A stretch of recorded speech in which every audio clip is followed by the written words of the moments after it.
Hello everyone and welcome back. Today we will have a brief discussion about the chapter Accounts from Incomplete Records, and we will try to understand this chapter through two problems from RTP of May and November 2020 of CA Intermediate Accounting Paper Group 1. Now this chapter is also there for CMA Intermediate Financial Accounting Paper, so this video is relevant for them as well. Yeah, but the questions are taken from CARTP. That's the only difference or only thing that I would like to mention now. So we are starting with question number 1. The books of accounts of Mr. Maan of Mumbai show the following figures. He has given certain information about his assets and liabilities on two different dates. So if you can see, one is 2018 March end and another is 2019 March end. So it means that 2018 would be the previous year and 2019 would be the current year. So the question would be covering the period 1/4/18 to 31/3/2019. That should be the ideal period that we are going to look into later on in this question. Now another point to remember here is there are two line items given in this table with question mark in the second column for debtors and cash in hand and bank. So now when question mark is given in such a tabular format or as part of the question against certain ledgers or certain points, it is an indication for us to realize that we will have to find out these amounts while solving this problem. Now sometimes you can even get a hyphen or dash or zero. If it is there, it is very clear that 0 is the value, but if it's just a dash or hyphen shown against debtors and cash in hand and bank, as an example I'm just giving, instead of this question mark, so if it's just hyphen or dash, it can be an indication or generally be an indication that the balances are 0. But when it is question mark, you will have to find out whether it is 0 or some other value. Yeah, but if it is directly given as dash or hyphen, it could mean it's 0. So please remember that when to understand that you will have to find out this amounts while working out the problem. So just have an understanding of that part. Then let's just read the rest of the question. An analysis of cash book revealed the following. So the cash book is prepared by the person even though he is following single entry system. So in that he has given information about cash sales, collection from debtors, discount allowed to debtors, payment, certain expenses paid, all those information are given. But he is also given information regarding discount allowed and discount received. These are nothing but expenses, indirect expense and indirect income, which actually doesn't have an impact on my cash balance. So how are these being revealed as part of cash book? That is because in foundation level you would have learned cash book can be prepared in different formats. One of the format is 3-columnar cash book, which has on either sides 3 columns, cash, bank and discount.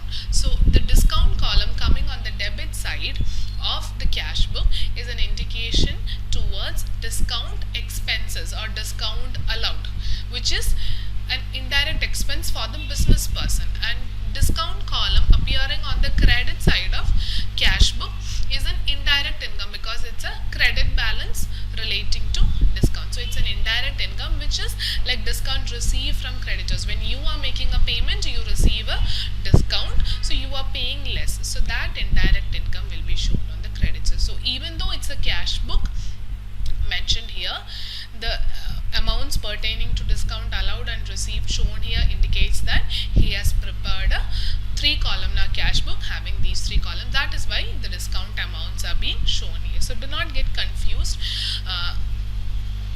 why discount has come up in the cash book. That is the reason, and that would have been taught to you in your foundation levels as to how do we prepare cash books.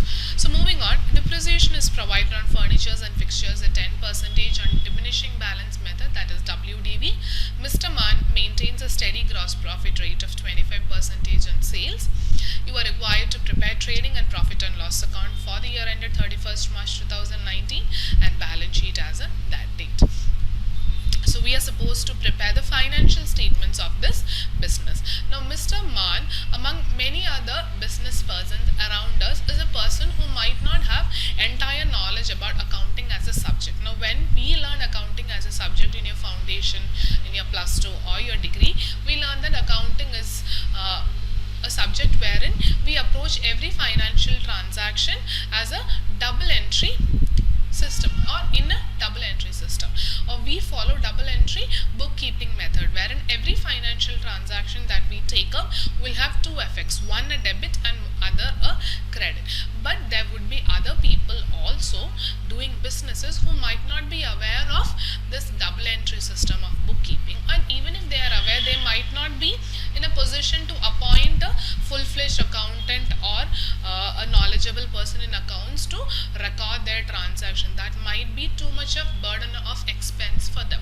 So that is why many of these people who do business will record limited information which is relevant for them, from their perspective relevant for them to do their daily business activities. So Man of Mumbai is such a person who has certain information about the business that he is carrying on, but he doesn't have enough information or knowledge about how to prepare a financial statement based on the double entry bookkeeping.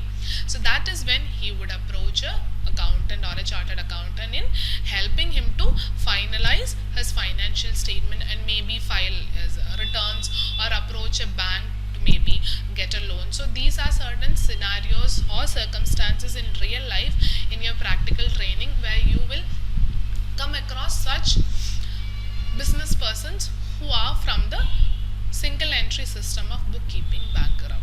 Yeah, they would also be doing business, but they do not know that every transaction has to be recorded as debit or credit. So for them, if they have made a purchase, they would have just recorded purchase of raw materials, so and so. But when we educated people in this accounting subject record this transaction, we say that okay, we have made purchases, has it been paid? If it's paid, you credit cash. If it is not paid, you credit the supplier or creditor. But that information is not available with the single entry bookkeeping business person. So what are we supposed to do? With the limited information that they have provided us, we have to convert this incomplete format into a double entry bookkeeping method and then give them a financial statement. So they will not give you enough information to prepare trading P&L and balance sheet, but certain figures would be given to you. Based on that, you will have to analyze the situation,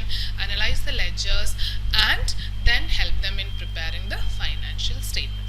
So when you take up such a question from single entry chapter or from accounts from incomplete records, you will have multiple ledgers or working notes to be prepared. That becomes the major portion under this chapter. Even if your question is only to find out or prepare trading P&L and balance sheet, you will have many ledgers and working notes associated with it, which you will have to prepare for sure, and that would hold majority of the weightage in giving you marks for this question.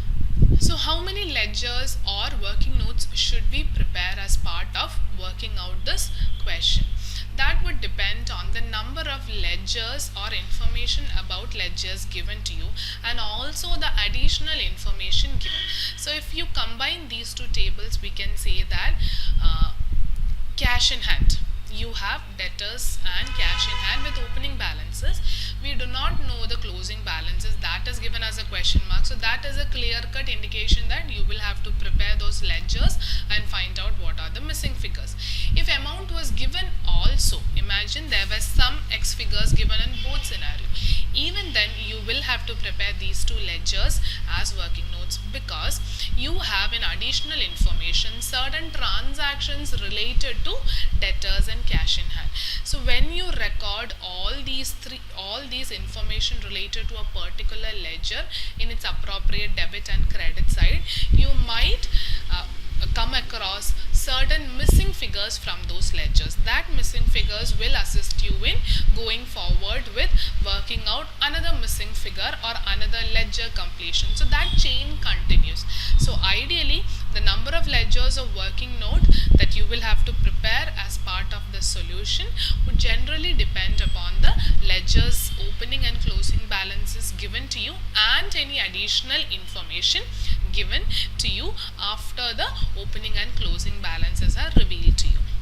Yeah, in majority of the questions that come in single entry, you will generally have debtors, creditors, and cash in bank. These are some of the mandatory ledgers that you prepare, because you will find out at least one missing figure from this. Cash in bank, even if there is no requirement for us to find out any missing figures, you will have to prepare it to ensure that there are no miscalculations. Yeah, we'll just ensure that the opening information and closing information and all the additional information once inputted into this ledger will be tallied. If it doesn't tally, it might be that some information is missed from the question or some error you would have committed. So to find out all of that, cash and bank is one such ledger which you will generally prepare in all of the questions. Yeah, debtors and creditors are another ledger which generally 99% of the time will be prepared as part of working note.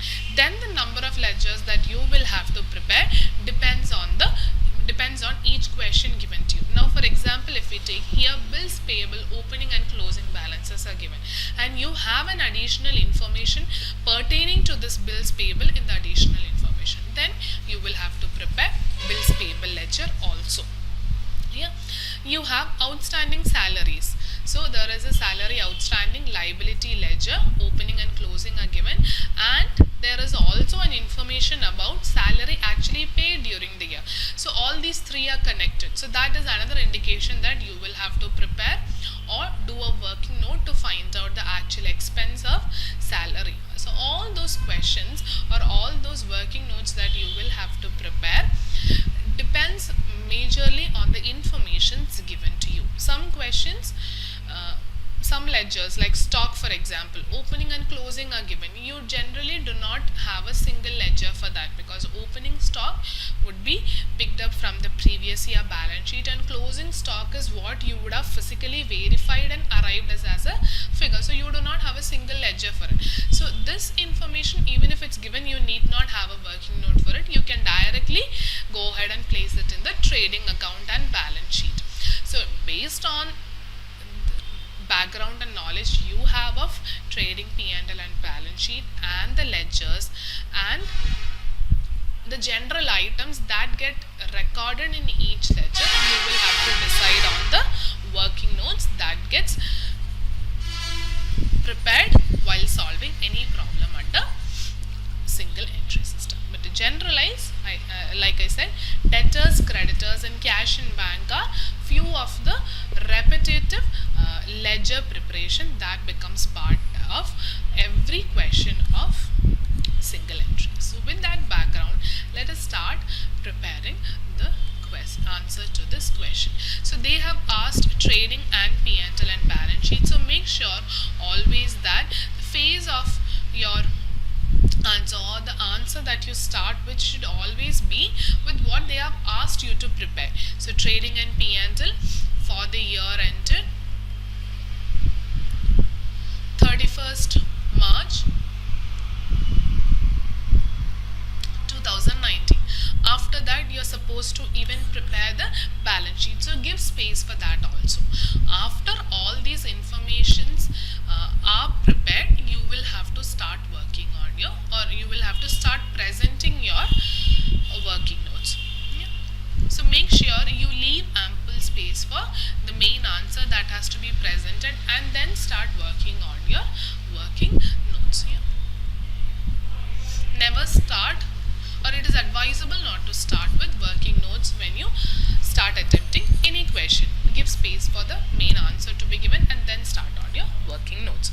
So first of all, since trading P&L and balance sheet is given, trading, we will start with trading account, and whatever information can be directly recorded in trading account without any help of any working note or additional calculations, go ahead and complete that, because then your main answer would be completed to some extent and it will give an impression to the person who is valuing it, even if you are unable to finish this question. So with that, let us start with the trading account to opening stock. Opening stock is 2,45,000. And there is another point to remember is whenever you get a problem from single entry, make sure you read the dates properly, because sometimes the columns can be given in reverse order, wherein current year will be given first and previous year in the second column. So just because the order is always going forward, do not assume to be the first column always as previous year and the second column to be current year, wherein you will have to prepare the financials. So if you go ahead with that assumption, your answers would get wrong. So always check these two dates. There are exams wherein the columns were given in reverse order, current year first and previous year first. So the opening balance of any ledger is actually on the second column and closing balance is on the first column. So make sure that you check all these points before starting to work any problem from incomplete records chapter. So we have recorded opening stock. The next thing that is going to come under trading is purchases, but here we do not know purchases figure as such. Yeah, it is not directly given, but they have given cash purchases in the second table information, additional information given to us. We know, so cash purchases is so and so, but do you know if there is any credit purchases? There should be a credit purchase because there is a ledger for creditors and there is movement within that ledger, there is payment happening, so definitely you will have credit purchases also. So the next step would be for us to find out how much is the credit purchases, and only then you can cumulatively record the total purchase as such. So I'm just quickly going to write cash purchases, whatever I know now, and then I'll go ahead and find out credit purchases. So cash purchases is 6,15,000. I'm just writing in the inner column. Yeah. So right now I'm just parking all the working notes that I have to do for a later time. I'm trying to fill in how much ever possible I can with the main answer, in the main answer. So the next time move on to sales. Now sales also can be of cash sales and credit sales. Now in the additional information, cash sales is directly given, but is there any credit sale? No direct hint is given, but information about debtors ledgers are given. You have some missing figures to be found out, you have some receipt from debtors, so all this gives an indication that there could be credit purchases. If that was not the case, why would debtors be changing? Yeah, so that means credit sales would also be there in this business, so that you will have to find out. So cash sales, whatever information I have now, that alone I'll write in the inner column. Cash sales 16,20,000. Now what will be recorded in trading account other than sales, purchases and opening stock? You will have definitely closing stock, which is directly given in the question, 3,20,000. So let me go ahead and write that also. Closing stock 3,20,000. Now other expenses like direct expenses would become part of trading account, but do we have any direct expenses in this question? No, we have only salary, rent and sundry trade expenses, which are all indirect expenses. So there is no chance of any other line item coming in trading account. So the next portion or part would be for us to find out the gross profit. Now gross profit is given to us as 25% on sales. It doesn't say on cash sale, it says on sales, which means 25% on the entire sale including credit sale. So gross profit is another missing figure which you will have to compute, and that is dependent on the total sale figure, and that total sale figure is also missing because we do not have information about credit sale. So what are the missing figures in trading account? You have credit sales to be found out, credit purchases to be found out, and also gross profit, which can be found out if you get the total sale figure. So these are the missing figures in trading account. So let us go ahead and now open working notes simultaneously, all the ledgers together, so that it is easy for us to finish this question in a much quicker time. So you will have many ledgers to be opened. So what are the missing figures? You have to find out. Credit purchases should be found out. So credit purchases, from which ledger you will be able to find out it. If it was there in trading account, you could have found out. Imagine they have given cash purchases 6,15,000, and they have also given another line item that total purchases is 7 lakh.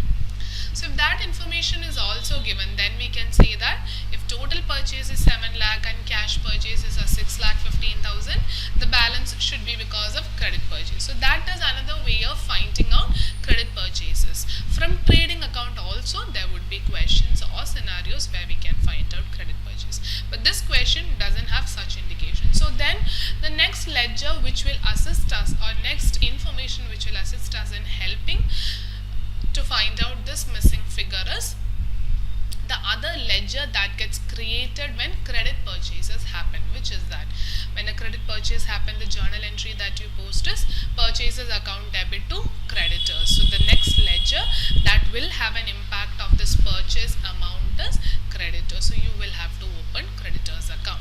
Same way, credit sales, just like I mentioned about purchases, cash sales information is given. There could be certain questions in which you will be also given total sales as such.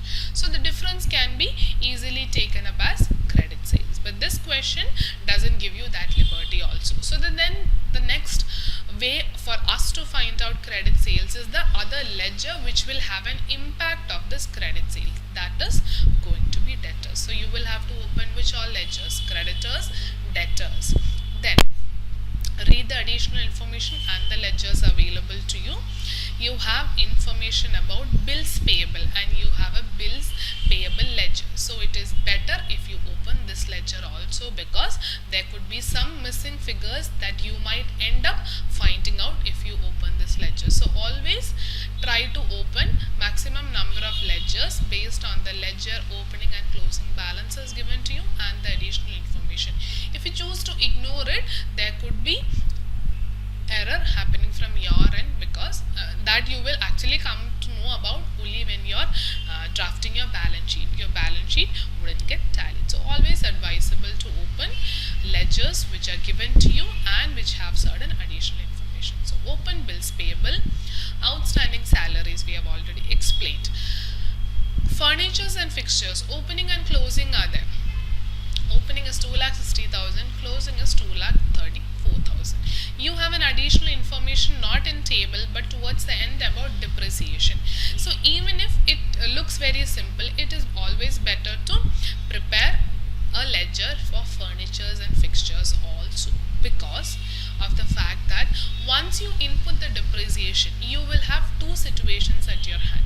One is that after the depreciation is posted, you will have your ledger tallied, and the other situation is where your ledger still wouldn't tally even if you post, even if you record the depreciation. That could be because of certain missing information that is not evidently given to you, but you will arrive as part of working out this ledger that there could be an additional purchase of an asset during the year or sale during the year. So all those information you will be able to decipher only if you open this ledger and ensure that whatever information is given to you, if I input that, it gets tallied. If it doesn't get tallied, there is some other missing figure that you will have to trace out. Yeah.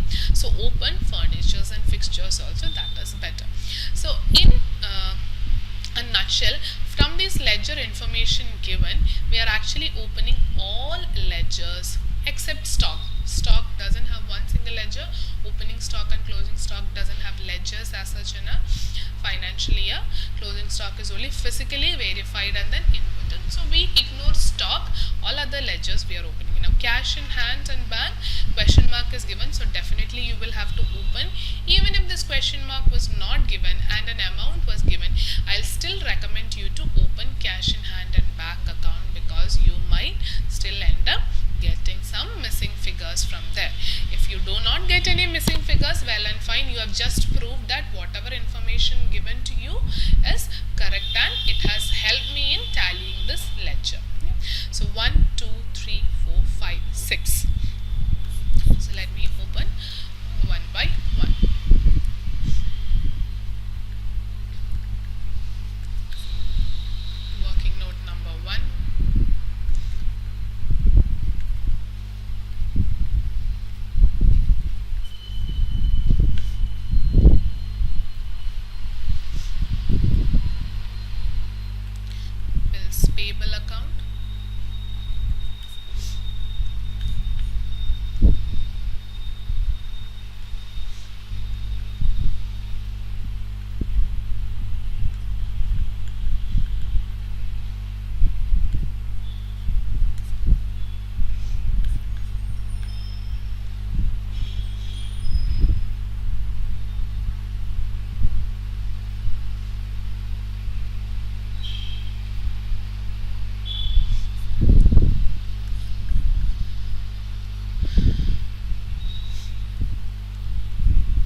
ledgers, and let us open or record all the opening balances and closing balances which are available to us. That should be the first step. And please note, when you are doing single entry chapter question, when working notes ledgers are to be opened, make sure you record all, you take one by one each transaction and record all its effects. Do not wait for creditor ledger to get closed, debtor ledger to get closed, and then move on to the next ledger. Open everything simultaneously, and as and when each transaction occurs, input those transactions in the ledger that it affects. Yes, sometimes you will have one ledger getting affected, sometimes you will have two ledger. Only then you will be able to complete this working note in a short span of time. So starting with recording opening and closing balances. Furnitures and fixtures 2,60,000 and 2,34,000. And here you will again have to remember the opening and closing balances. You make sure that the headings are properly aligned, or from whichever heading you are picking the proper opening and closing balances. Please make sure of that. To balance brought down 2,60,000 and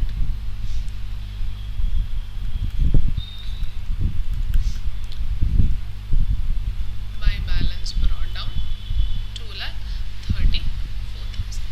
So furniture I have recorded opening and closing balance. Now debtors 1,25,000, cash in hand 1,10,000. So debtors opening balance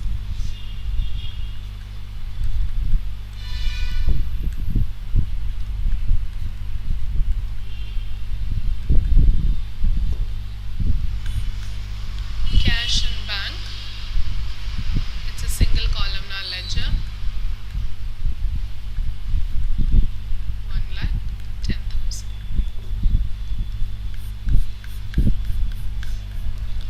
Then you have creditors 1,35,000 and closing 1,90,000.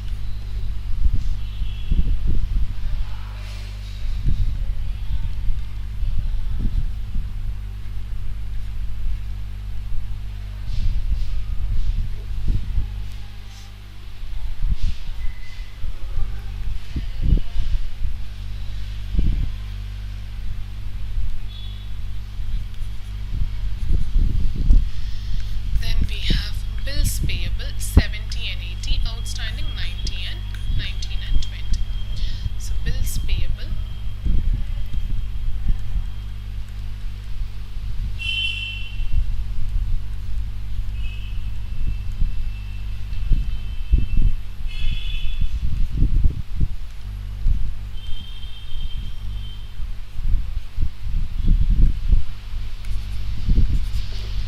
salaries outstanding is also a liability account, so therefore credit balance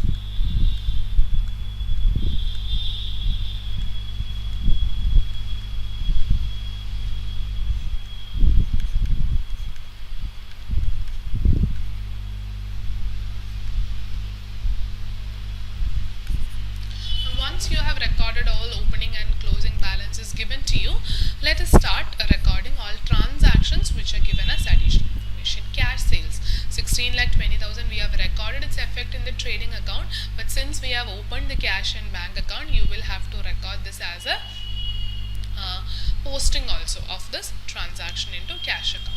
So cash sales 16,10,20,000. So it will have a debit in cash account. I'm not going to write any date because we do not know it would have occurred throughout the year. So maybe you can write like this: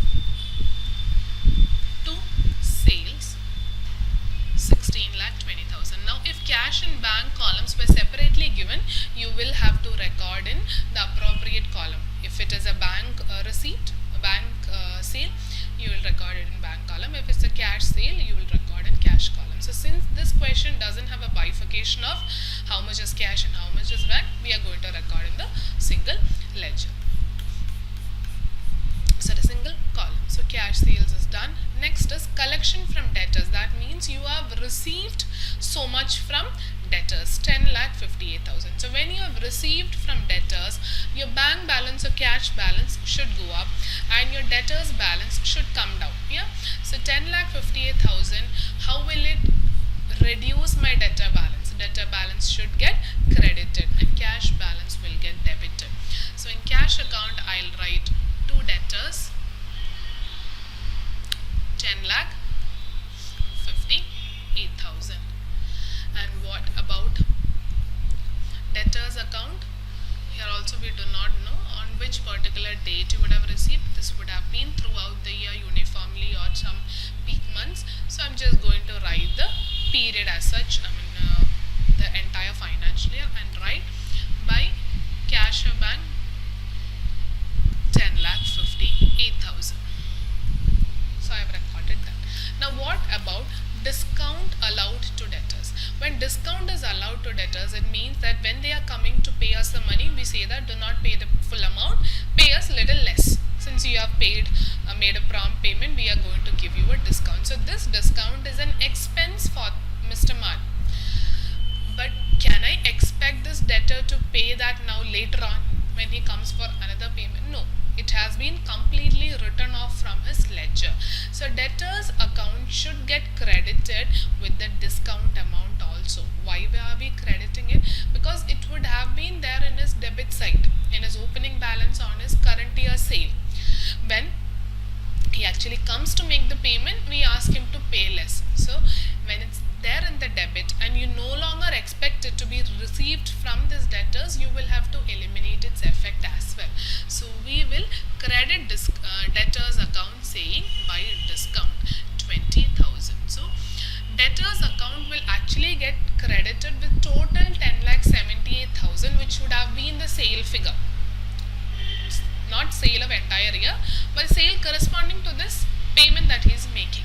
In that he actually pays 10,58,000, remaining 20,000 we say that we will give it as a discount. For the debtor in his books of accounts, that's a profit or a gain, because he expected to pay 10,78,000, he ended up paying only 10,58,000. Now where will this discount account go? If cash and bank book had another column for discount account, you will write it in that column. In this question or in single entry, if discount allowed was given as a ledger or some additional information with various transactions, you can also open a ledger. But when you have only 1 or 2 line items or one line item of this discount, it doesn't make any sense for us to open another ledger to show this transaction. So merely just remember it. So while preparing your P&L account, you will have to go ahead and show this as an indirect expense. But if you feel that you will forget it, you are free to open another ledger of discount allowed and show 2 debtors. Two debtors you can show there and take it to P&L account. But that will be too much of working note preparation, which doesn't actually help you in finding out any other additional information. It will only just eat up your time. So that part I'm leaving it to you. If you feel that you will forget it, you can open a ledger and show a P&L transfer, and then maybe once you come and look at all working notes, you will remember it and go ahead and write it in your P&L. But if you're confident that you will not forget it, I can directly pick from here. You can stop with this place. And if you're somebody who wants to show it in cash and bank book as another column discount, you're free to show that also. But I'm just leaving it here because I can directly pick it from this ledger and show it in my P&L account, no worries. The next is cash purchases. Now cash purchases, you would have made purchases, so purchases ledger will get debited and your cash account will get credited. So we are not going to open purchase account, because even if you open purchase account, you are ultimately going to show it in your trading account, which we have already shown. So just like discount, there is no point in preparing or increasing our burden of work and not getting any fruitful productive result out of it. So let us ignore purchase ledger, but you can show the cash effect of it because we have already opened a cash account. So 1/4/18 to 31/3, within this 12 months, any day we would have made this payment. So by purchases 6,15,000. The next line item, next point is payment to creditors. So just like debtors have paid us money, we would have paid our creditors. So that amount 9,73,000, and when we have made prompt payment, our creditor has given us some discount, which is an income for us because we expected to pay more, indeed ended up paying very less, which is actually a benefit for us. So payment to creditors at 9,73,000, and the discount those creditors gave us is 32,000. So when we paid 9,73,000, our creditors balance came down because we are no longer supposed to pay them this amount. So how do you reduce a liability account? By debiting it. So to cash, since we have paid it, I'll write to cash or to bank. Yeah, interchangeably we can use here. To bank 9,73,000. Interchangeably we are using because we have just one ledger. If it is not one ledger, we have two separate ledgers for cash and bank. You will record only one ledger through which we are actually paid. So in cash account, now you will have to show this payment by creditors 9,73,000. You will also have to show the discount that you have received from them, which is to the extent of 32,000. Now where should you show this discount? That will get shown or recorded in creditors account, because just like the debtors lodging, why are we paying creditors now? Because we would have purchased something from them. So when we would have purchased on credit from them, our liability would have increased, and that would have been there on the credit side of this ledger on creditors account. And when I'm settling it, I'm actually intending to settle 9,73,000 plus. I intended to settle 10,05,000, but when with the money, he said that do not pay me full, I'm giving you a discount of 32,000. But just because he has given us discount, should we just say that okay, we have received a discount and ignore about recording that transaction? No, because if we ignore it, again creditors balance will have that 32,000 in the closing balance. But are we supposed to pay the creditor that amount? No. So we are overstating our liability. To ensure that doesn't happen, you have to eliminate that discount received portion also from our creditors account.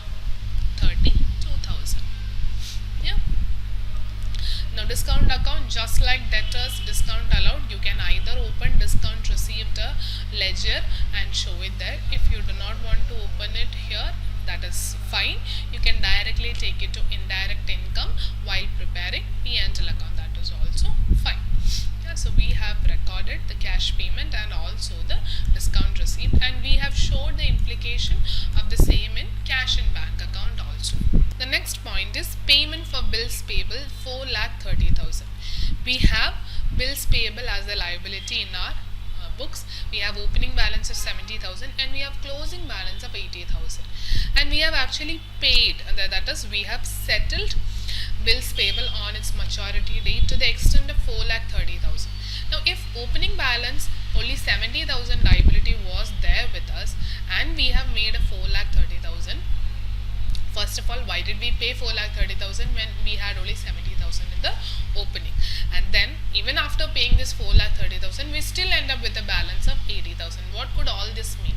This means that there would have been certain new bills payable created during the year, that you would have given your acceptance to few other bills payable that would have been generated in this year.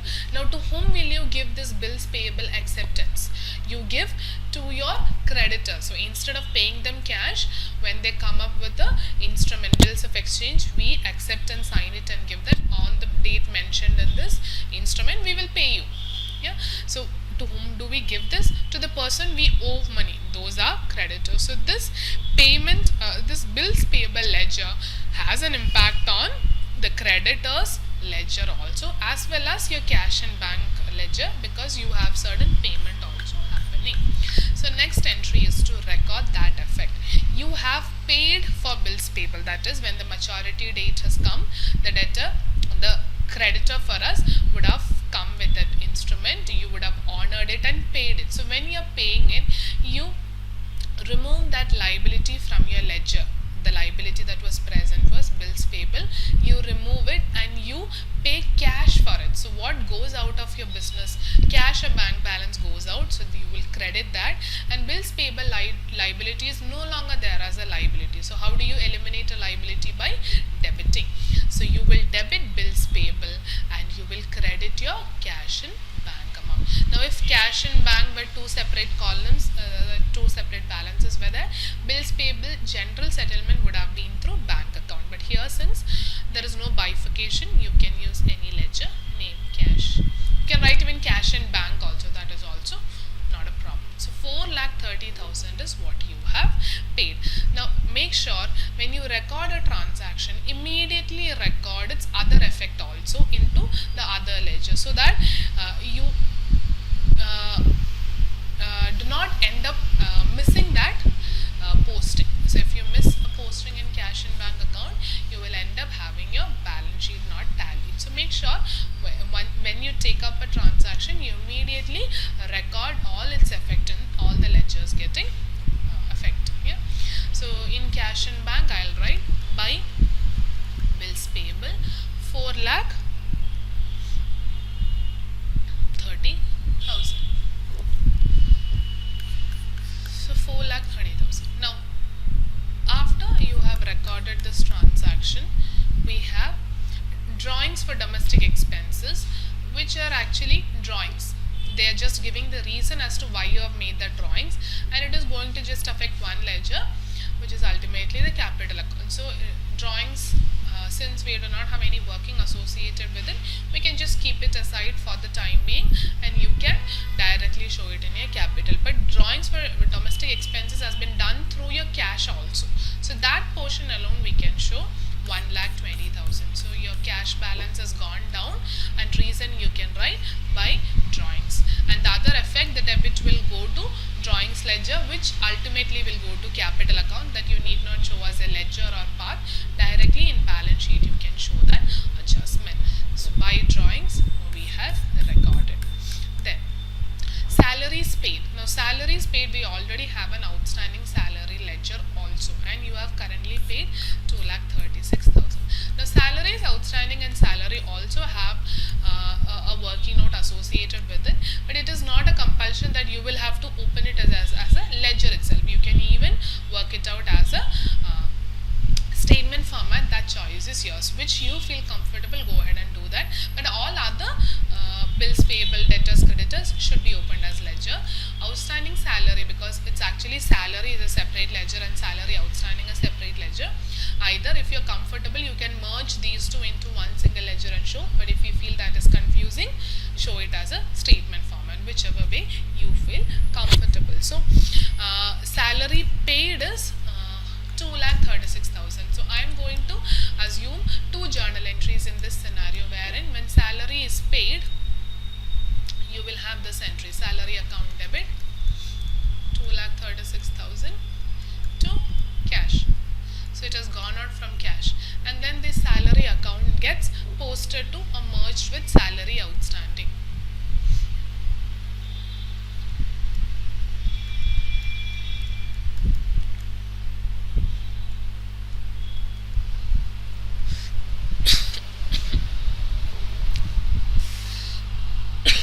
Excuse me.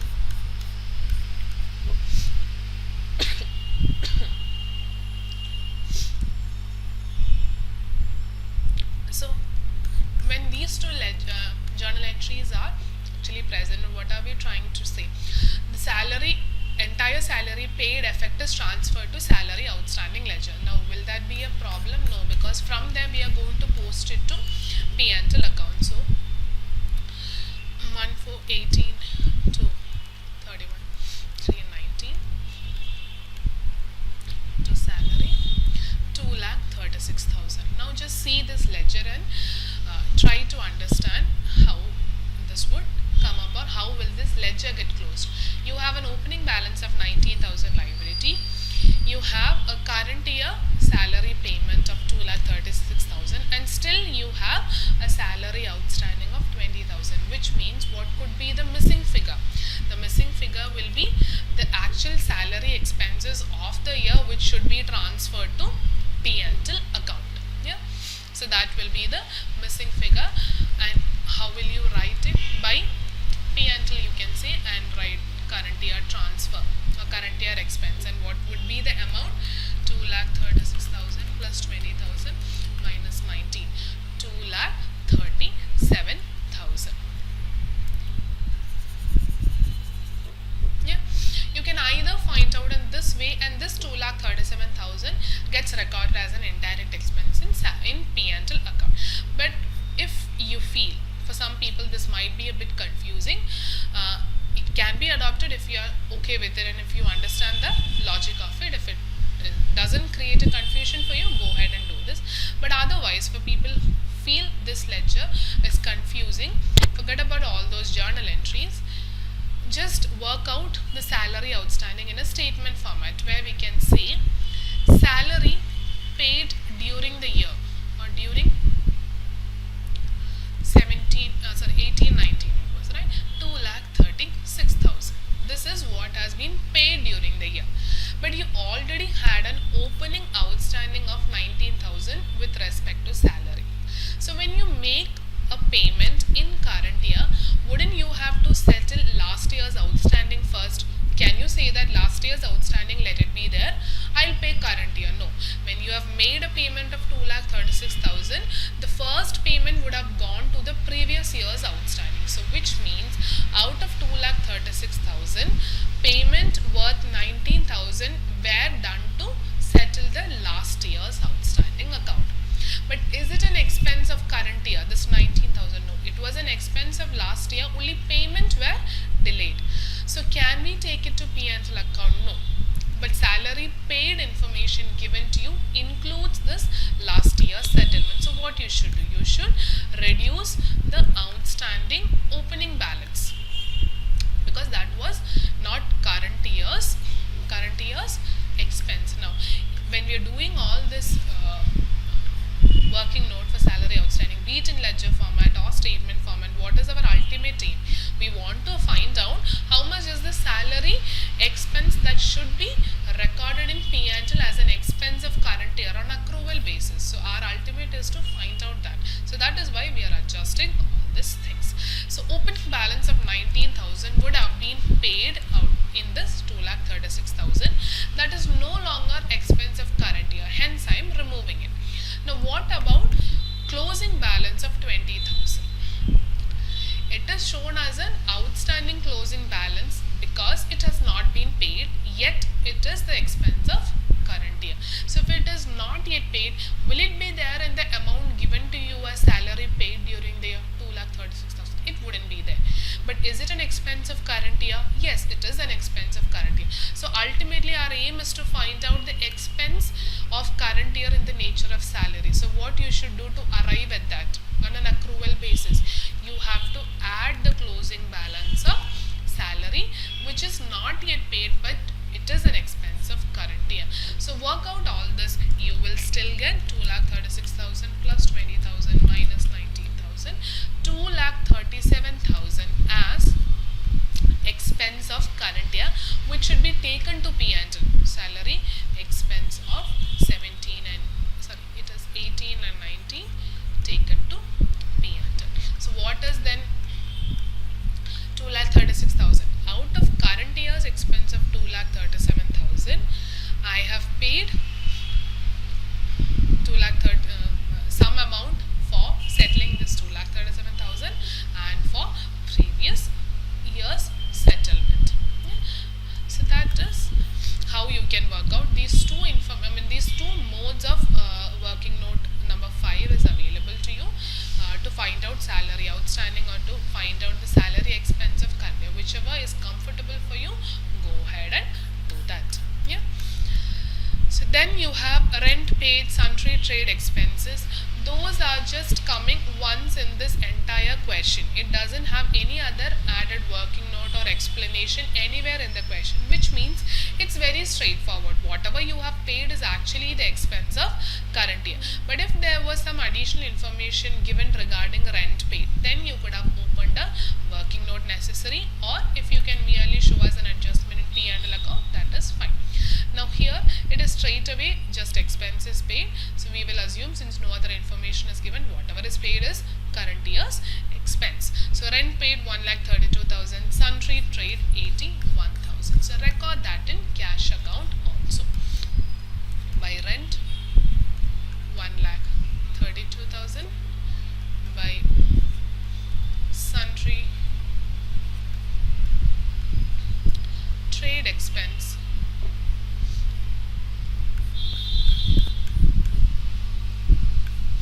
81,000. So now if you see, we have recorded all the information into appropriate ledgers or working note what is given in cash book. Now let us read the rest of the question. We have two more additional information. One is regarding depreciation. So that is affecting our furnitures and fixtures ledger. So let us open that.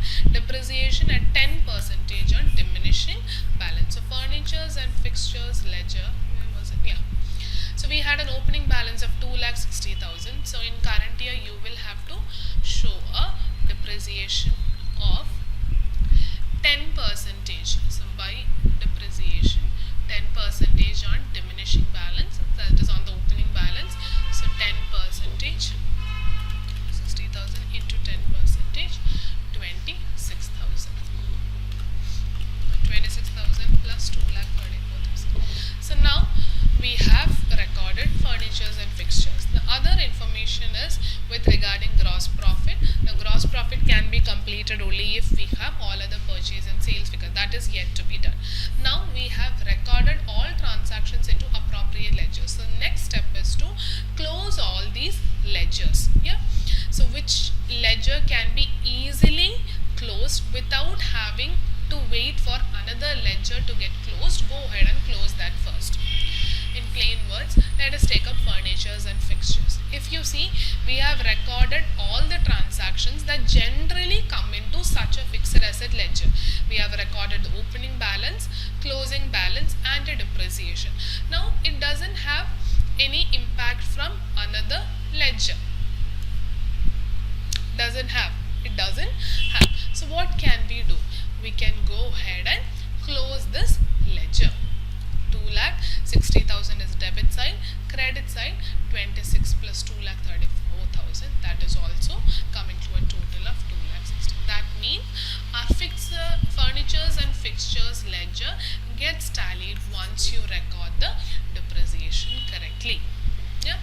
But if depreciation, imagine, was only 16,000, that means your ledger wouldn't have been balanced.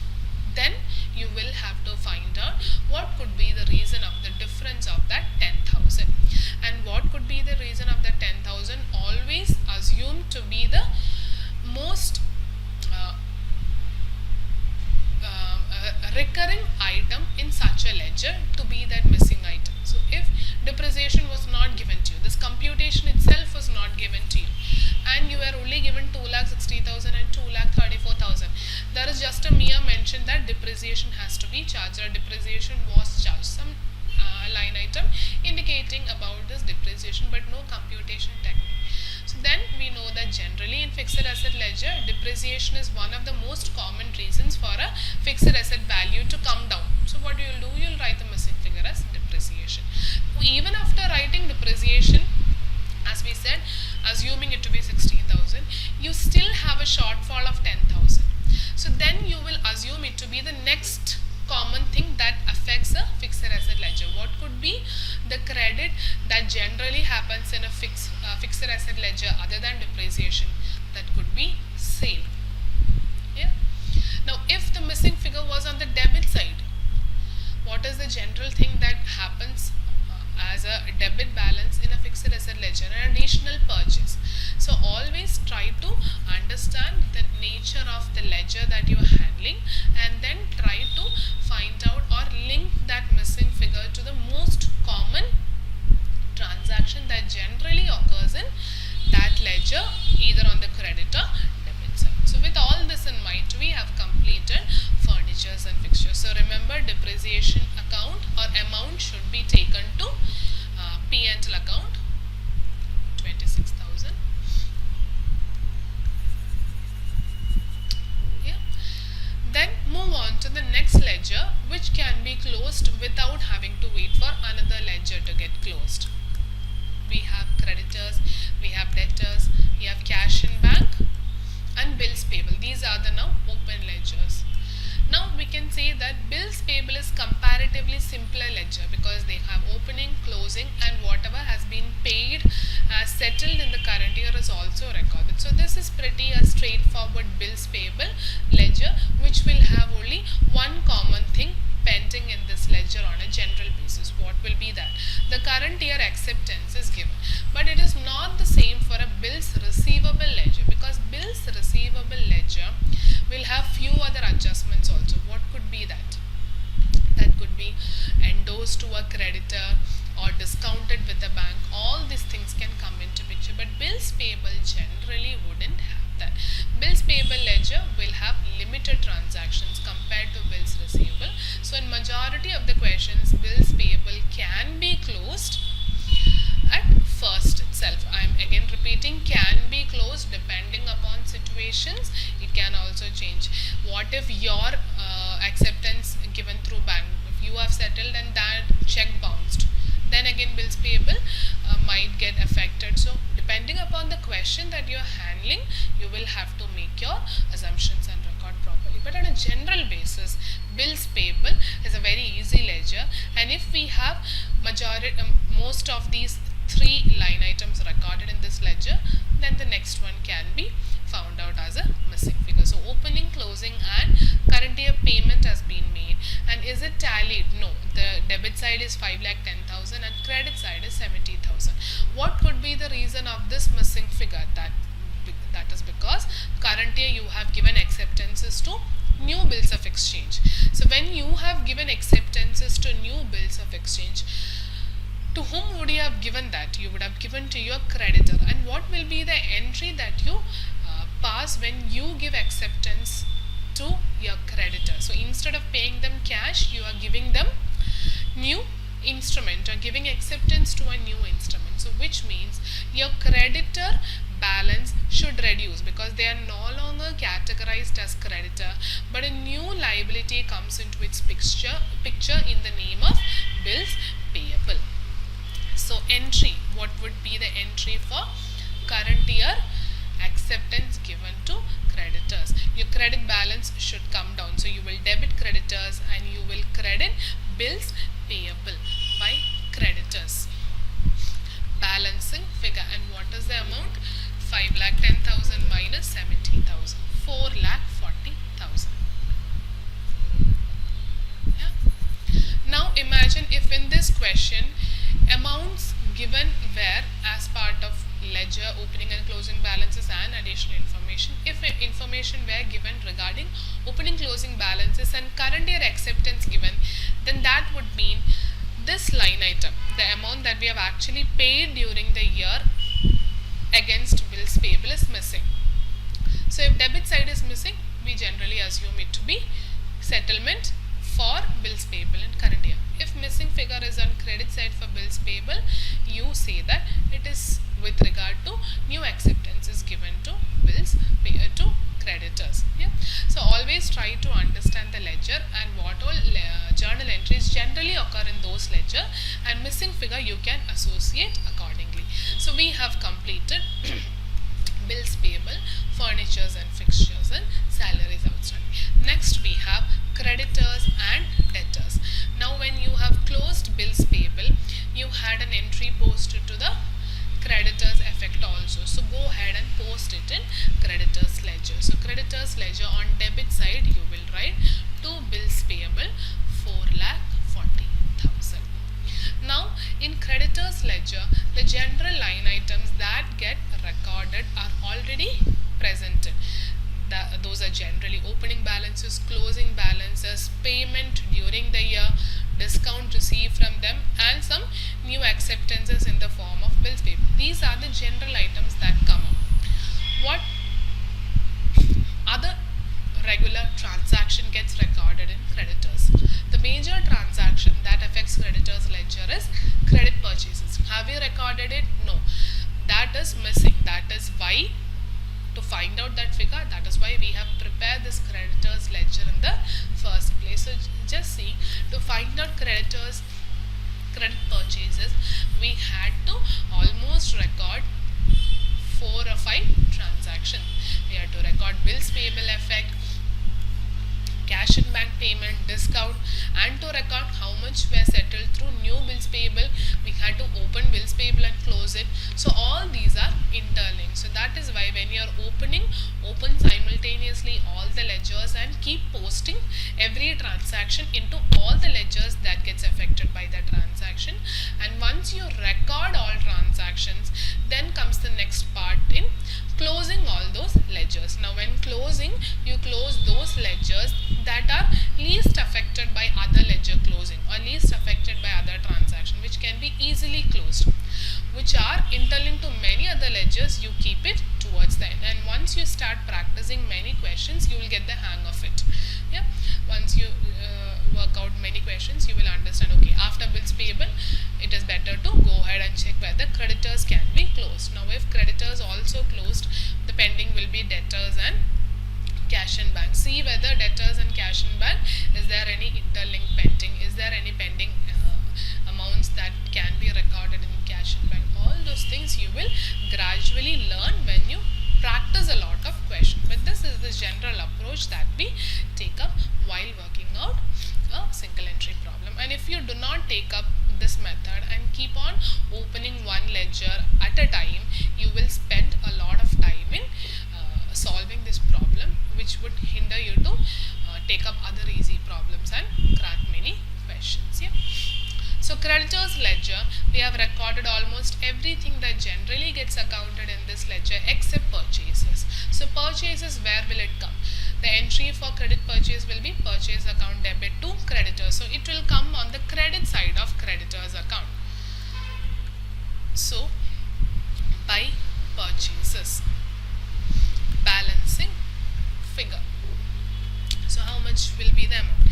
9,73,000 plus 32,000 plus 4,40,000 plus 1,90,000 minus 1,35,000. So we can say our credit purchases is 15 lakh.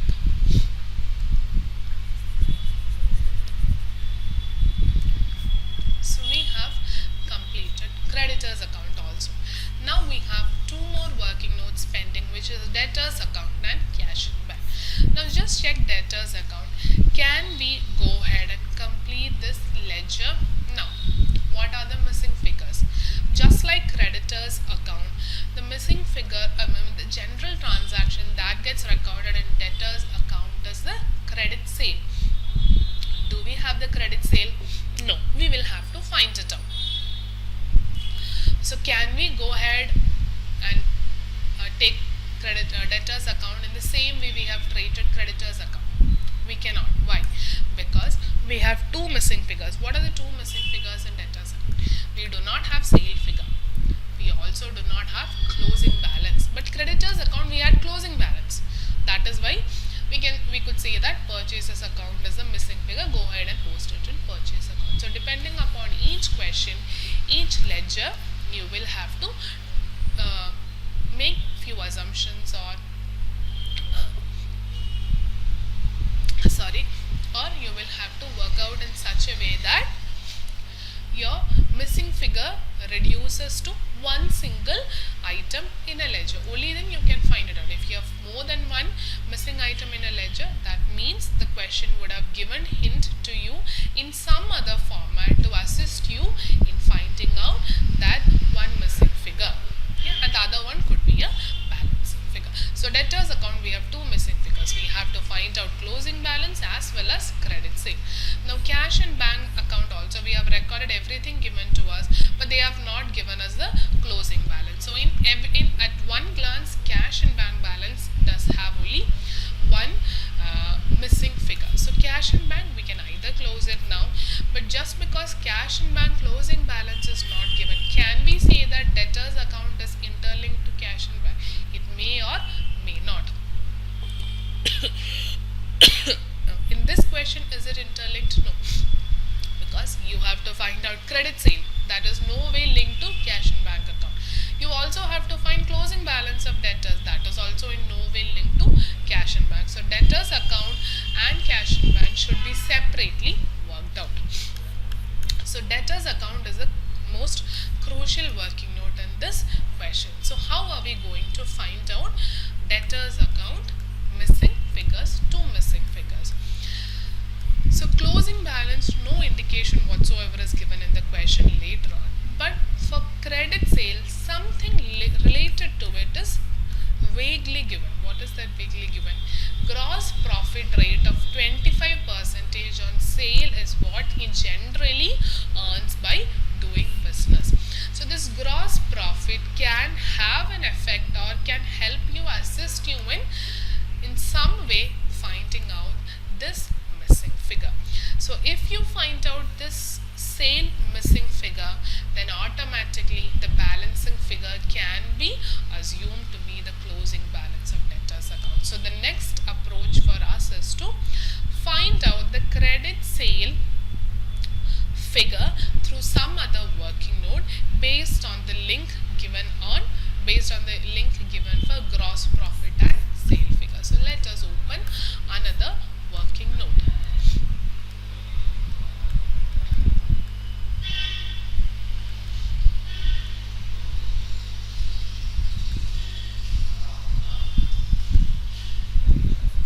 We know that 25% is the profit that he is going to earn by selling, be it cash sale or credit sale. Now, we have information about the opening stock that he had with him. We also have information about the cash purchases. Now, as part of working note number 1, creditors, we have found out credit purchases also. So, we have information on credit purchases and we have information about closing stock and cash sales. So we can find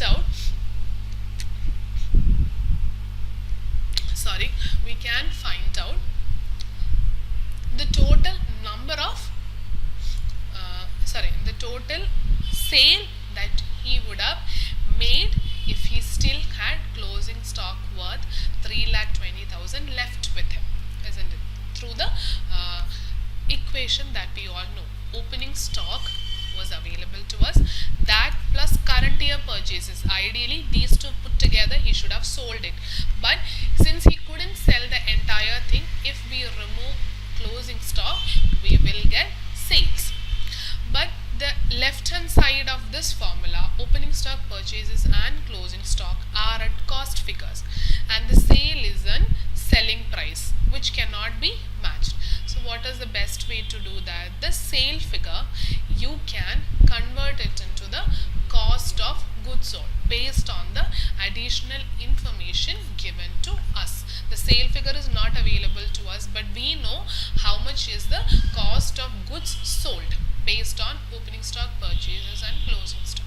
So if cost of goods sold is arrived through this formula, then we know that how much profit he would earn by selling each of these goods.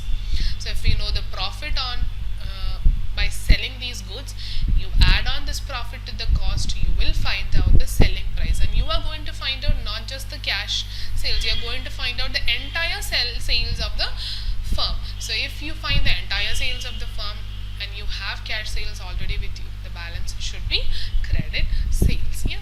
So even if you cannot find out credit sales from the ledger debtors as such, it is having, so it can be found out using another hint given to us, and that is why before finding debtors you will have to ensure that you find out creditors. So now even if you find it confusing, as in when you start working out many problems, you will understand the link as to from where can I go and find out this missing figure, what other ledger or statement or information is available already to me in the form of question and in the form of the workings that I have done that are going to assist me in finding out all these figures. Yeah. So before doing that, I'm just going to fill in my main answer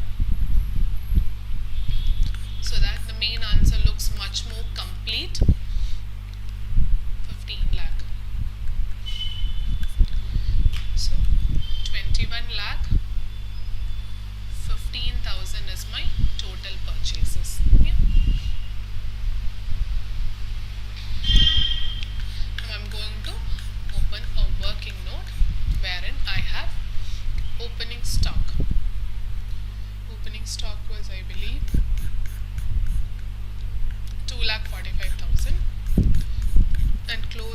stock 3,25,000. So opening stock 2,45,000 plus purchases, both purchases put together 21,15,000 minus closing stock 3,20,000.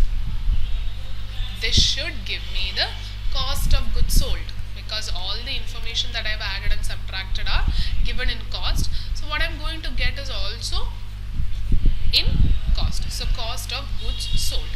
So 2,45,000 plus 21,15,000 minus 3,20,000. I can say that my cost of goods sold during the year is 20,40,000. Now this is the cost. And I'm going to fetch a profit of 25% on sale out of every sale I make. Yeah. So if 25% is on sale, can I apply it directly? No, because the information available at my hand to find out this gross profit is not sale or selling price, it's cost price. So I will have to modulate this percentage in such a way that it helps me find the GP in similar way, the correct amount. And how will that be? If 25% on sale is the GP that I have, that means it is 1/4 on sale. So 1/4 on sale is equal to 1/3 on cost. So I hope you already know about this formula and how do we arrive at this. Yeah. So I'm not going to go into the detail of this working.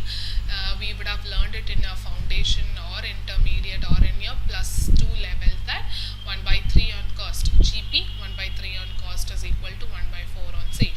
GP 1/5 on cost is equal to GP 1/6 on sale. It is going to be same answer, but you are computing it in different bases. That's all. Yeah. So if 25% on sale is given, but we do not have sale as the base to compute, and I am modulating this 25% to accommodate the information that I already have. So if 25% 1/4 on sale is what is given in the question, I'm going to say that is going to be the same amount if I compute as 1/3 on cost. So 1/3 on cost. So 20,40,000 into 1/3. I can say that my gross profit is going to be 6,80,000. Yeah. Amount is going to be same. I am computing it on different bases. That's all. So if 6,80,000 is the gross profit that I'm going to earn, what is going to be my total sales? 27,20,000. This is my total sale. Out of this, I already know my cash sales. So if I already know my cash sales, the difference is going to be credit sale. A cash sale is 16,20,000. So if cash sale is 16,20,000, the remaining sale should be credit sale. That is 11 lakh. Yeah. So 11 lakh I have got it. Now I can rework just to ensure that I have done it correctly. 27,20,000 is the sale. Just apply 25% on it. You're going to get 6,80,000, which is how the question is given. But since we didn't have the sale information, we modulated it to on cost. So credit sale is given. Working note number 7. So I'm going to go ahead and input that in my ledger as well. To sale 11 lakh. And I'm going to give the reference also, working note number 7. I actually haven't done it in the previous cases, previous ledger working notes, but make sure you do that. I'll just quickly go ahead and give that working note number 3. Only the missing figures that you post from one ledger to other, which you have found out while working out all transactions, not the ones that is given in the question, but what you find out as inter-ledger posting. That alone, it is better if you give a working note reference. Yeah, okay. So debtors ledger, we have found out credit sale. Now it is easy for us to go ahead and find out the closing balance. So let me go ahead and find out the closing balance, which is the missing figure in this ledger. So 11 lakh plus 1,25,000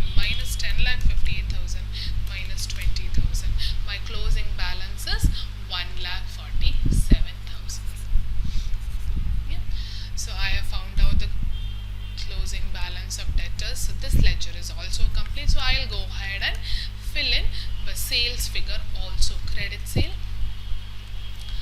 11 lakh, and I can show the total 27 lakh 20,000, and you can just give the working note reference, working note number 1, working note number 7,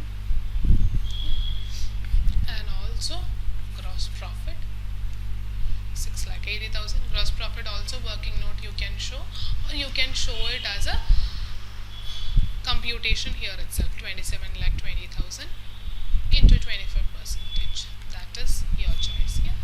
So we have completed trading account. So now we move on to P&L account. 6,80,000. Now just go ahead and revisit your working notes and ensure that you have not left anything open-ended. That is, everything is closed. So creditors I have closed, debtors I have closed, bills payable, salary outstanding, furniture, everything is closed except cash and bank. Cash and bank we had to find the closing balance also. Do not leave it open-ended. But even if you do, not a problem in this question, because when you're going to prepare balance sheet, you will anyway remember it and come back. But make sure you finish all working notes and then go ahead and complete the main answers. So close. So next is cash and bank account. I have to find the closing balance of that as well. The salary expense were also paid in cash, so I have recorded that also. So since we have recorded all transactions affecting cash and bank, let us find out the closing balance.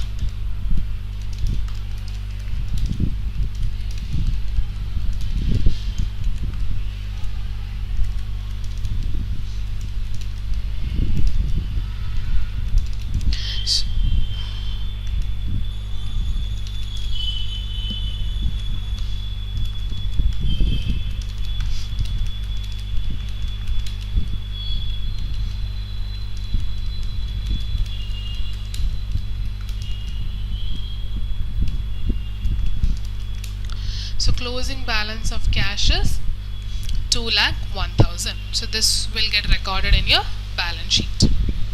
2,01,000. So now almost all working notes are over. Now we can go ahead and quickly complete our trading and P&L. So when P&L is getting recorded, make sure you visit your working notes once so that you do not miss the recording any discount or any such expenses which are not given in the question directly, that might have been recorded here. So make sure you do not forget any of the expenses. So gross profit, we have rent paid, and we also had sundry trade expenses 1,32,000, 81,000. We had salary expense paid is given in the question, but we had to find it out through a working note. So go ahead and give the reference of that working note and write the amount that you have found out. It's just 2,37,000. Drawings for domestic expense is not a expense, it's a capital item, so do not have to record in P&L. Now we have discount received 32,000 and allowed 20,000. So on debit side, to discount allowed 20,000 expense, and discount received we have 32,000, which is an indirect income. So just see whether you have missed any other expenses.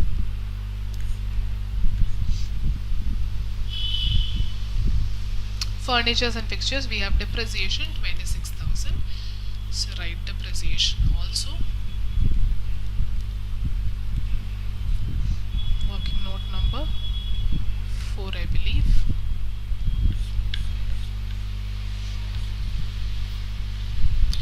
Cash and bank, whatever were given, we have recorded everything, all the expenses. So that's all the expenses and indirect incomes are recorded. Now find out the net profit. So to net profit, balancing figure. So 6,80,000 plus 32,000 minus 1.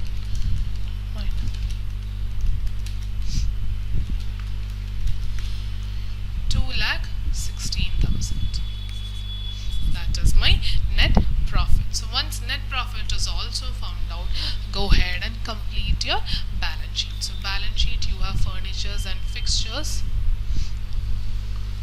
Furnitures and fixtures, 2,34,000. Those informations are already given in the question, so you need not show the depreciation, deduction and all. You can directly write. But if you want to show it as a separate line item, you can write 2,60,000 minus depreciation. But better to just directly pick from the question and record. Then you have closing stock, debtors, cash in hand. So next is closing stock.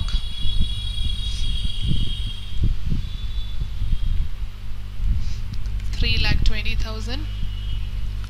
Then you have debtors, which you found out through the working note, and that was 1,47,000. Better to give the working note reference here also. Then we had cash in bank, that was 2,01,000.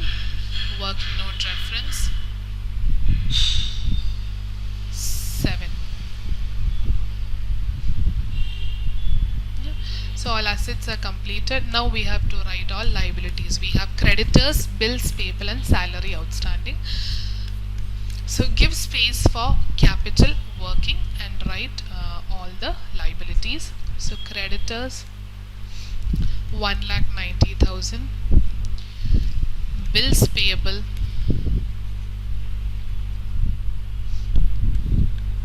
80,000 and salary outstanding 20,000.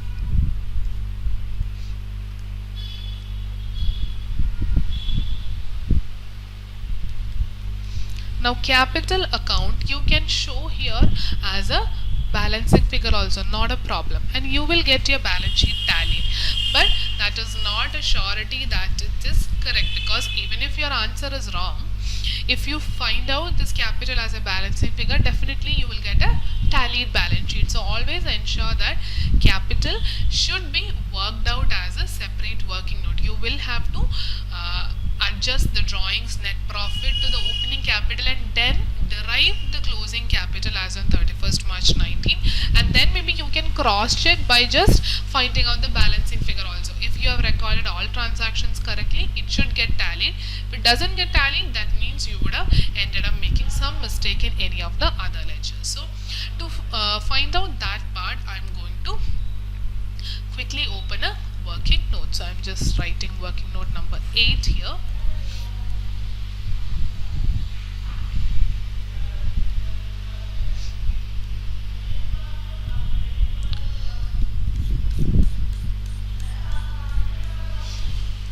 Working note number 8, closing capital. So closing capital can be found out as on 31st March 19 as opening capital plus net profit during the year, that was 2,16,000, minus drawings given in the question as done for domestic expenses 1,20,000. These are the only information that are going to affect my capital ledger. So if I solve this, I should be getting my closing capital. Yeah, but here the problem is the opening capital is also not given to us. If you see the information given to us in this question, we do not have the capital, but we have all assets and liabilities given in the question, which will become part of my balance sheet. The only missing thing is my capital. So I can find out capital from this. Either you can prepare a opening balance sheet as a quick working note along with this itself and find out the opening capital, or if you are running short of time, you want to finish this quickly, in bracket you can just add all assets and liabilities and show whichever way you feel is better, taking into consideration the time factor also will be better. But ideally in normal situation it should be worked out as a working note, as a balance sheet or statement of affairs we can say. So creditors, bills payable, outstanding, salary, and it is not going to take much time because all information is given to us in the question. We just have to merely input that into a balance sheet format and find out the opening capital as balancing figure.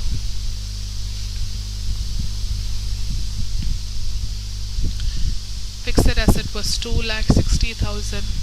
Stock was 2,45,000. Cash in bank were 1,10,000. Debtors were 1,25,000.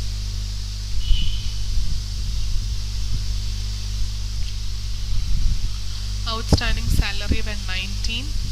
Bills payable were 70,000.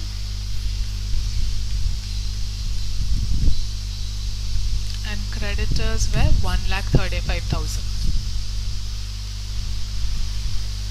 So now I can find out the opening capital as a balancing figure. That can be found out as a balancing figure, but the closing capital should be arrived or proved as this adjustment of net profit and drawings in the current year. So 2,60,000 plus 2,45,000.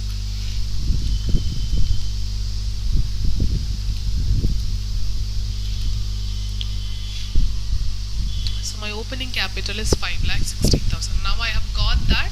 I'll go ahead and record it in my last working note, 5,16,000. So 5,16,000 plus 2,16,000 minus 1,20,000 is going to be 6,12,000. So that is my closing capital. Now since I have found that, I'll go ahead and record that in my balance sheet, giving reference to my working capital. Now closing capital, that computation of opening capital plus net profit minus drawings, you can either show in this balance sheet also, or we can show it as a separate working note. That is not an issue. Yeah, that is your choice. So now just see whether this balance sheet gets tallied. It should tally if you have recorded everything correctly. 9,02,000.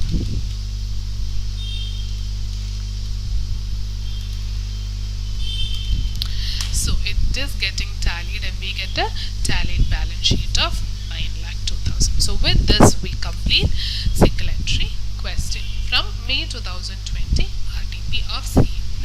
Now since we have taken a pretty long time to complete this question, that is because we have been explaining how to approach any adjustment given in the question.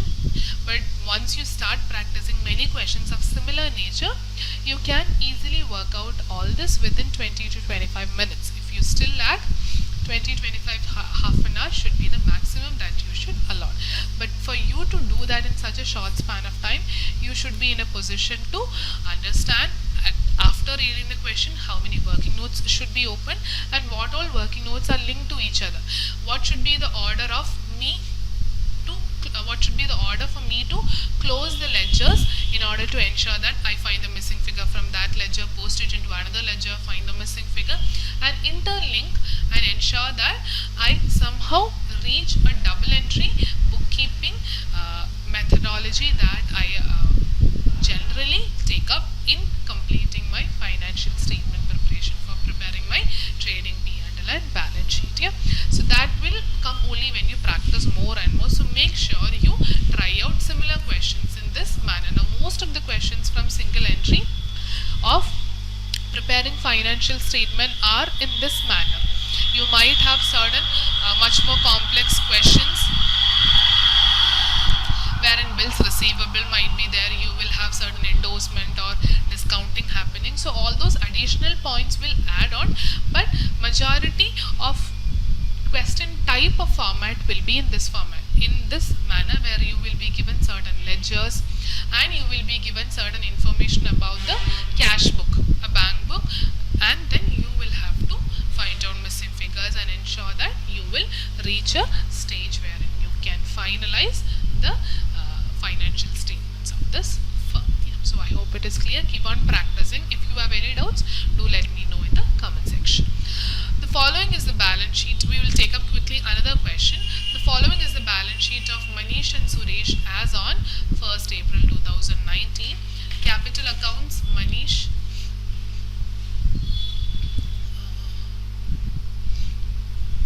1,50,000, 75,000. Creditors for goods, creditors for expenses, building machinery, stock, debtors, and bank.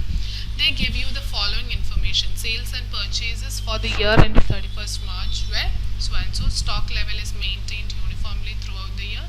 Depreciation, sales in the current value will year will increase by 43.75% in volume. Rate of gross profit remains same. Business expenditure of 50,000 for the year and all expenditures are paid in cash. All sales and purchases are on credit basis and there are no cash purchases and sales. You are required to prepare trading and profit and loss account for the year ended 31st March 2020. This is a pretty easy question, but it is from November 2020 paper. It is a partnership firm, but it's still asking us to find out or prepare the trading P&L based on certain additional points given to what you already know about the financial position of this firm. It is comparatively easy question, but since it was given in November 20 RTP, I have taken it up for discussion. So we are supposed to find the trading and P&L.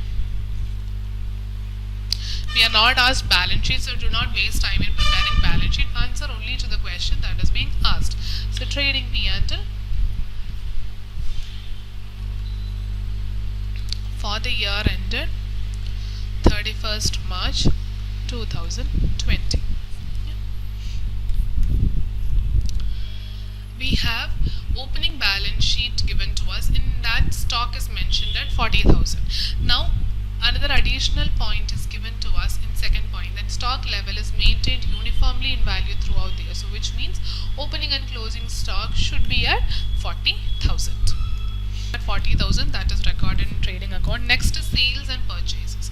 Now previous year sales and purchases are directly given in amount, but current year is not given as a direct amount, but they have been they have given us some hints in finding out the sales. And sales, point number 4 is saying that the current year sale will increase by 43.75%. So what it means that whatever was previous year sale, there is an increase of 43.75% in that. So our new sale in current year is going to be 4,31,250. How did I get that? Previous year sale was 3 lakh. Add on to that 43.75%. So, and there is another point or another additional point related to sales and purchases given at the last, that every sale is on credit basis. There is no cash purchase or sale. So by sale, 3 lakh was previous year sale.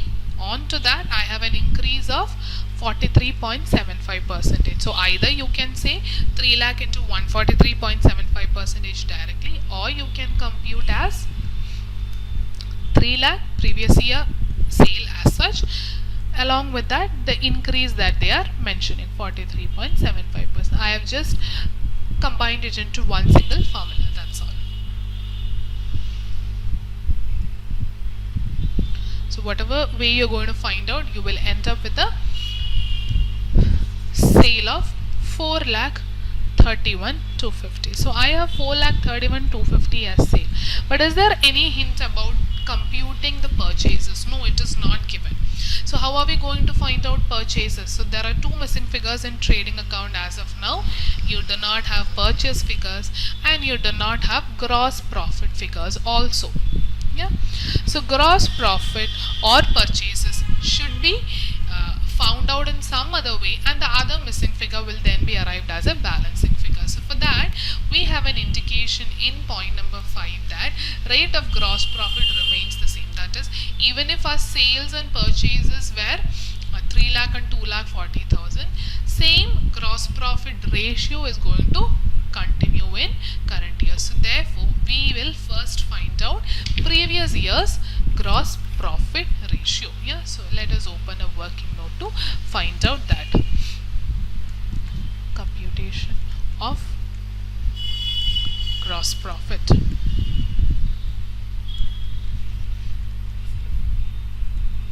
So previous year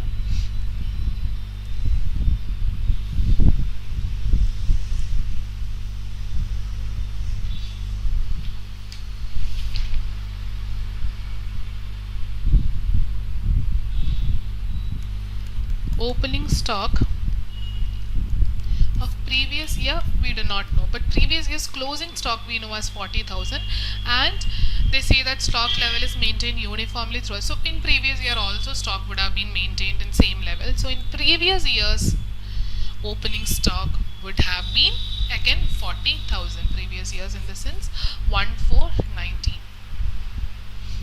1419, let me just check. 1419, 1480. Yeah, and that year we had purchases of, that is given in point number 1, additional point. Purchases were 2,40,000, and and closing stock on 1419 were 40,000 given in the balance sheet. So which means our cost of goods sold were 2,40,000. So cost of goods sold were 2,40,000, and the sale of previous year was 3 lakh. That means our gross profit in 18-19 in value was 60,000, isn't it? 3 lakh minus 2,40,000.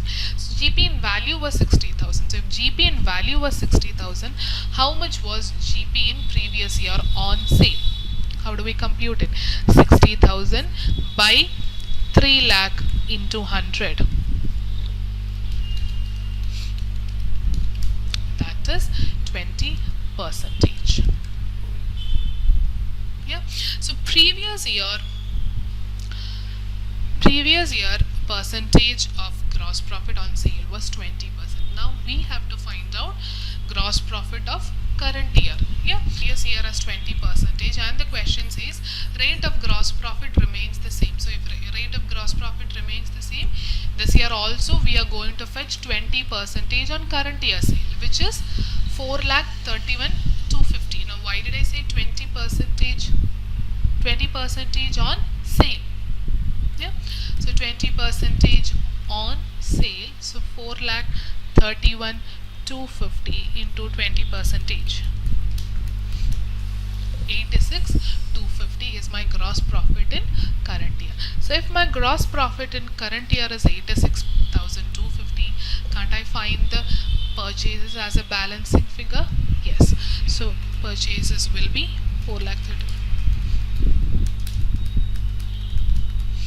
3,45,000. That is my purchases. Yeah. So trading account is complete. We move on to P&L account. By gross profit carry down 86,250. Do we have any expenses given in the question? Business expenditures are 50,000. So we have that. So even if it's not paid, you will have to record it in your trading and P&L, because we are recording our expenses and income based on accrual, not on cash basis. So 50,000. And then we have depreciation on machinery and building to be charged. So depreciation on machinery. So depreciation on machinery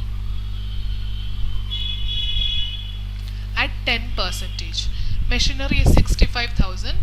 So 65,000 into 10% is going to be 6,500. And building we have to charge 5% in current year, and building opening balance was 1 lakh.